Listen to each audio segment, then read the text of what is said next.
Resident Evil 6. Disappointing, weak, too action, treason to the very essence of Resident Evil. These are one of the few things you hear when you talk about Resident Evil 6.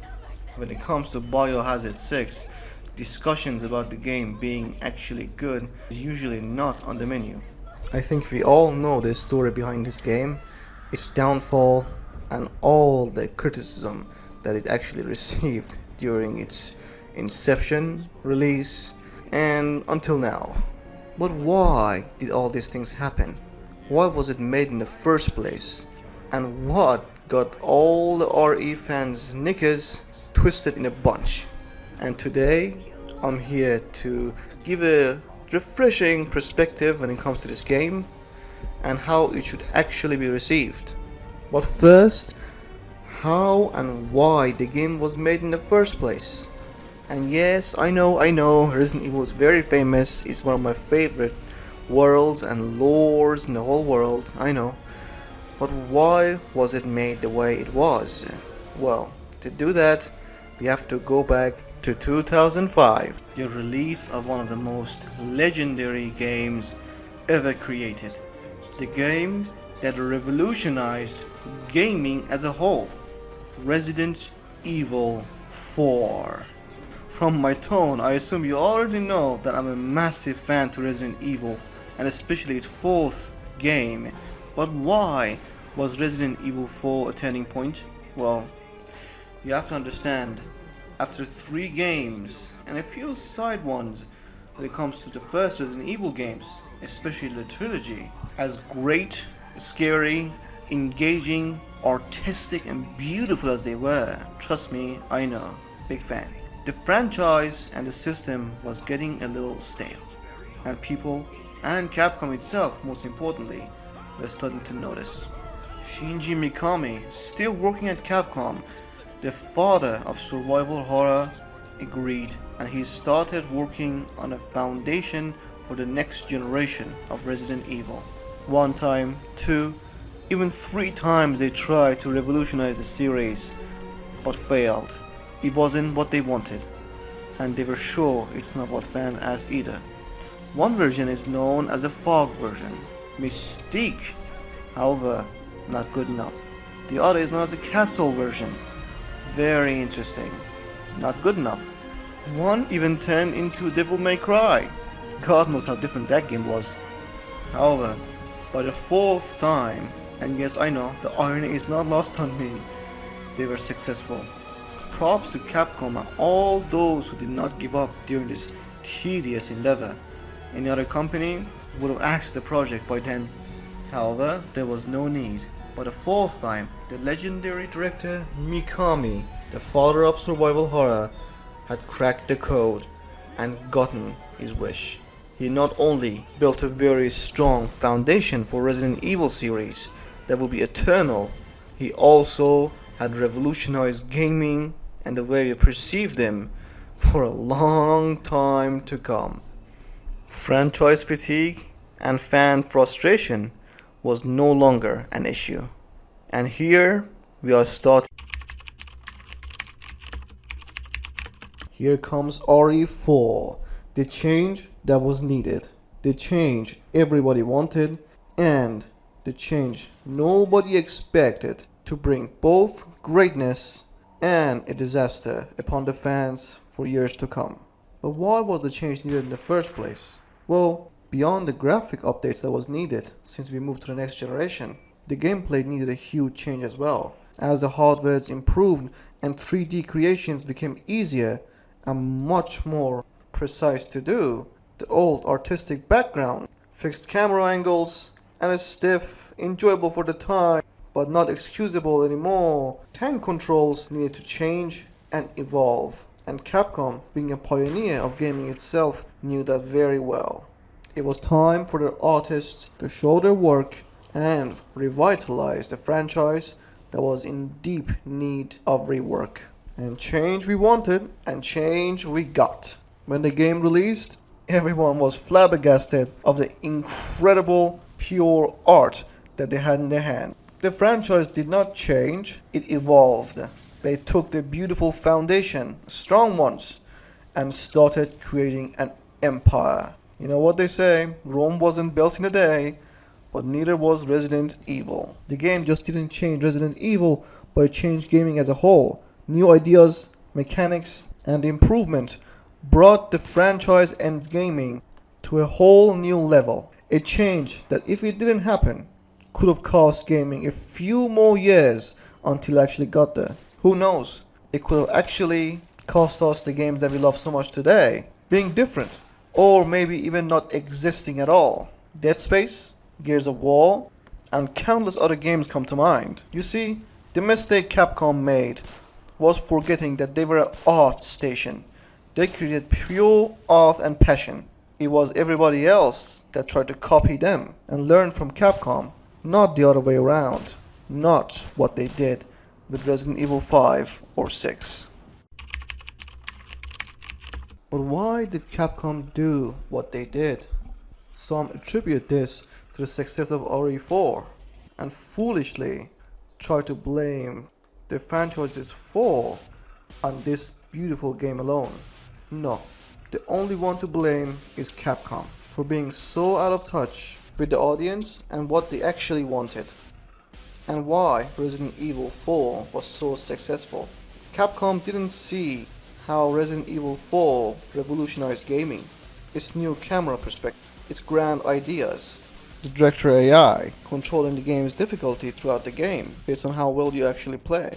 It didn't see the charming protagonists, cool enemy design, and most importantly, how it tried to evolutionize the survival horror genre by a new, very delicate way, keeping the horror and all its scare elements and very carefully combining it with an impactful and beautifully created gameplay.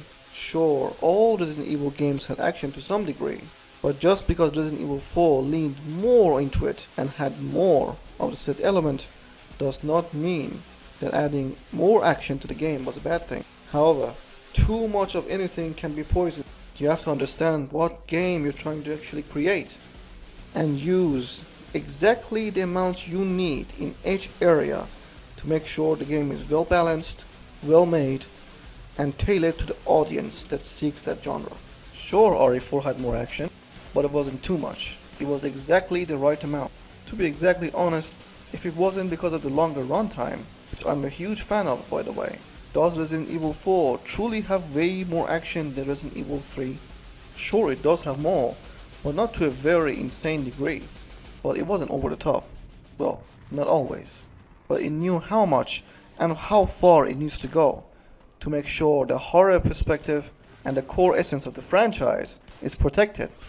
It never overstays its welcome, it never goes too far, and most importantly, Mikami knew how to combine the survival elements and the action just in the right way to make sure this remains Resident Evil and surpasses it in all areas possible. And that's why Resident Evil 4 worked and became the gargantua that it is today. However, Capcom did not understand and see how delicate Resident Evil 4's foundation and creation actually was, because Mikami knew how to combine action and survival horror to make sure the game always stays Resident Evil, and a greatly enjoyable combat can also be added to the games, which, if you ask my opinion on, I believe it serves the lore and the world quite well, as long as it protects the foundation of Resident Evil and survival horror. This formula that Mikami created can actually work brilliantly and create great Resident Evil games. Just like the less action ones, this type of formula can take its place hand in hand with the other one. Combined together, they become a fantastic experience, especially with the deep lore of Resident Evil and its world. And that's exactly what people wanted, but Capcom did not understand. It made all the mistakes we talked about and more. Resident Evil 5 released and tragedy struck. Mikami left and Capcom had no idea why Resident Evil 4 worked and how. It did not understand the deep integration of action and survival horror, a delicate balance that created the game, and just attributed all its success and factors to more action and, worst of all, chasing the trends of Call of Duty and all action games alike. Instead of trying to create their own art, they started blasphemy. All Capcom learned from RE4 was more action and set pieces, which is exactly what people didn't want. And they made sure Capcom knew just that. Capcom leaned on too much action elements. Capcom had completely forgotten the roots and the foundation of Resident Evil. The story continued and they were okay, but the soul was no longer there. Fortunately, Capcom learned their mistakes and started changing course immediately, but not as immediately as we wanted them to. RE6 was in development and Capcom knew that they had abandoned the fans and attracted a new branch of action-oriented fandom as well. You'd think after all this, they would try to show the beauty of Resident Evil to all the new fans and make the older ones happy with creating a game that went back to its roots. No, what they did was try to make all fans happy by cutting the story in pieces and make separate campaigns for different types of fans. Could there be any worse idea? And as we know, when you try to make everyone happy, you end up making no one happy. And that's how Resident Evil 6 was perceived and abandoned by all the fans. However, I'm here to tell you otherwise and try to make you see the genius that actually lies under the crusty hood of this game, the Resident Evil 6. Resident Evil 6 is one of my favorite games out there. Yes, I know. Stop for 5 seconds before you blast me to pieces in the comment section. Notice I didn't say my favorite Resident Evil game. Well, there's a reason for that. When it comes to Resident Evil, I absolutely despise this kind of gameplay. What I mean is too much action and a gameplay that has zero weight and impact into it. And action just for the sake of being there, not serving the story or the survival horror aspect of the game. Well, that's what RE5 and RE6 just did. However, there is a huge difference between RE5 and RE6. Sure, RE6's gameplay, as I mentioned, lacks impactfulness, weight, and a real-life satisfying physics and gameplay, just like we have it in the remakes and the modern games. And it's my absolute favorite in the whole world. It is literally peak gaming and combat gameplay at its finest. Well done, Capcom. However, despite RE6 not having them, and me being against a gameplay like RE5 or 6 in any Resident Evil game at all, however, if you remove the Resident Evil title from it, the gameplay has a fantastic combat system that translates and transfers its impactfulness in different ways than what we want or expect. In a few words, its combat system is absolutely stunning. Their story, despite all the faults we give it, is very well written, work and combined together very well. And the graphics, well, for the 7th generation, that was peak visual fidelity. So you see, I see Resident Evil 6 in a different way than what I want from a Resident Evil game.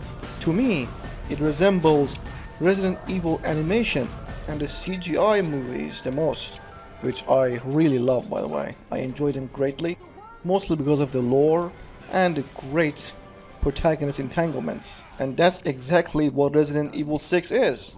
It's a playable CGI movie. I really love the story and the gameplay, despite not being what I want from a Resident Evil game. To me, it's a Resident Evil CGI playable movie game, and combine that with fantastic and flexible combat, great graphics, especially for the time, and awesome co-op features, which I love in different games. However, when it comes to Resident Evil, I'm firmly against. But for this game and the type of gameplay it tries to portray, I think it's an absolute must. And here we see even the games that cause the downfall of a franchise and be showered with hatred by all the fandom, it can one day become a true cult classic. Not that it was hated by all, some people certainly saw the value it provided, and despite it not being a good Resident Evil game, many saw its potential and how it was one of the most fun and great games out there. And isn't that what gaming is supposed to be about? Fun? To this day, the game has a cult following and the servers are still populated by fans playing every day.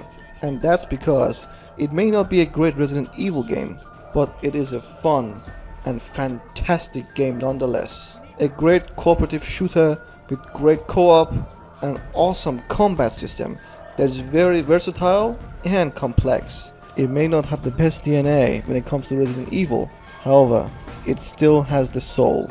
With a great story, this game brought many happy hours to all of us during the Xbox 360 and the PS3 era, and I highly recommend all of you to give it another try with a fresh perspective.